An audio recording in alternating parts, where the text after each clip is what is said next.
On this episode of Fail Proof Kitchen, we're gonna be doing a little installment we like to call Smoke 'em if you got 'em. Go ahead and give that a flip.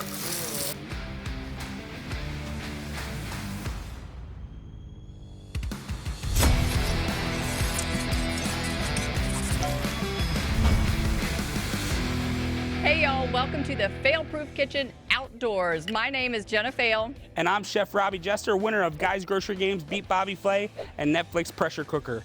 We're gonna be doing a little installment we like to call Smoke 'em if you got 'em. So we're gonna use some stuff from previous episodes. So if you haven't, like, subscribe, and follow, because we've got awesome content. Ring that bell for notifications, don't forget. Awesome, so we're gonna get right into it over here at the smoker.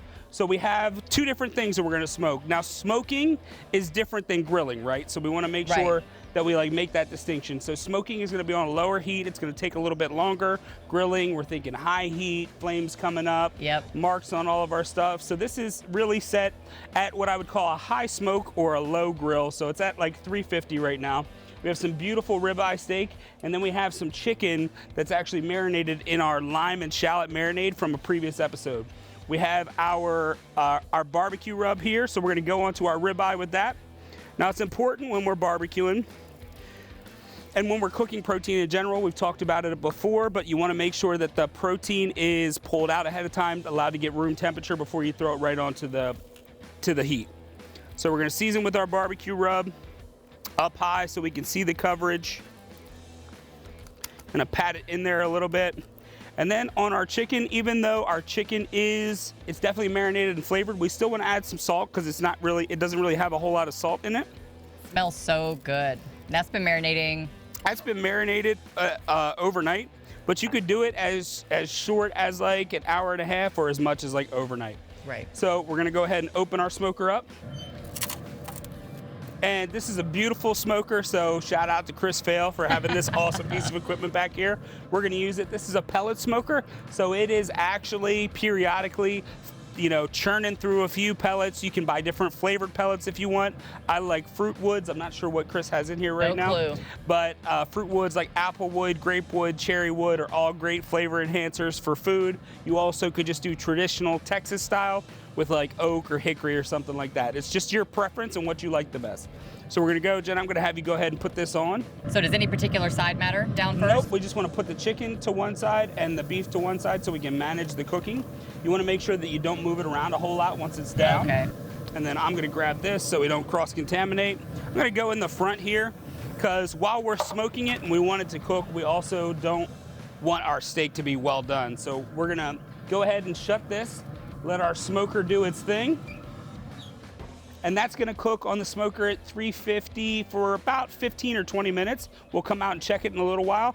In the meantime, we're gonna work on the accompaniments. So we just brought in our smoked meats from the outside. Now on chicken, you're gonna wanna pull the chicken out of the smoker at about 150, 155. It should carry over another 10 degrees, still be moist, but that's gonna give you chicken that's fully cooked but still moist on the inside. On our steak, it's thicker. We're gonna pull it around 115, 120, and now we're gonna do a technique that's called reverse searing. So in traditional, like French cooking and traditional cooking, you would have seared this steak ahead of time, then you would have put it on the smoker or put it into the oven to finish it.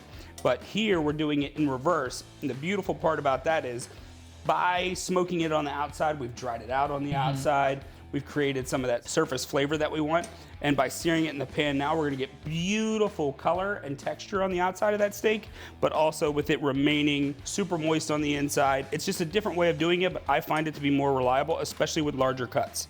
So we got some oil, we've got a super hot pan. We're gonna take and put our steak in it now to reverse sear it. And again, that's the sound that we want. We want sizzle, we want pop. We don't want screaming high pitch though. It's gonna give us a beautiful sear on the outside of this steak without overcooking it or burning it on the outside. Our rub that we use has a little bit of sugar in it, so it's still a concern that the sugar could burn. So this is just all about getting a little crust on it, caramelizing the outside. Absolutely, and you're just done. another layer of flavor that we're adding to it. So now that we've got some great color, we're gonna go ahead and give that a flip. We'll do it on this side, and then we'll actually go back onto our resting pan and let it rest. We have our little quarter sheet tray here with the rack underneath to allow it to rest, let those juices kind of redistribute. And then we're gonna slice this up. We're gonna serve it with some of our barbecue sauce.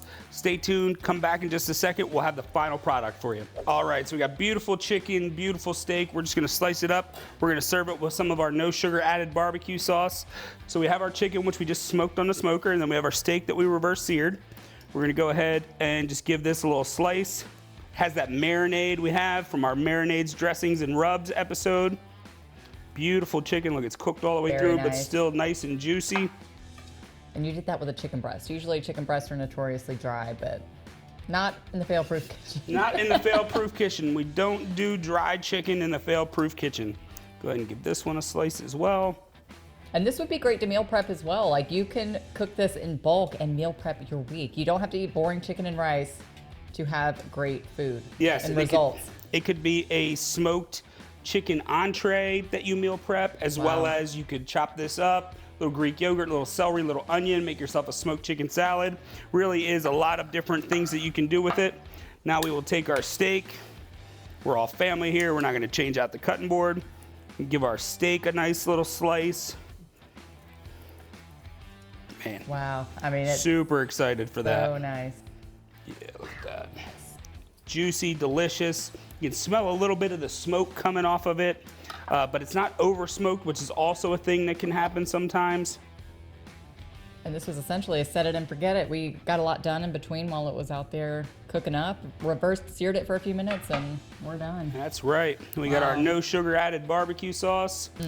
You can go right on top like this. You can go on the side.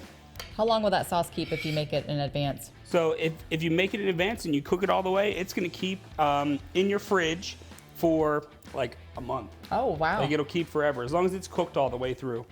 Garnish with a little bit of our green onions. And then we are ready to kick it outside a beer, or maybe, this is not an ad. This is not an ad for 1P Energy, but goes great with a reverse seared steak. Cheers. Next time on Fail Proof Kitchen.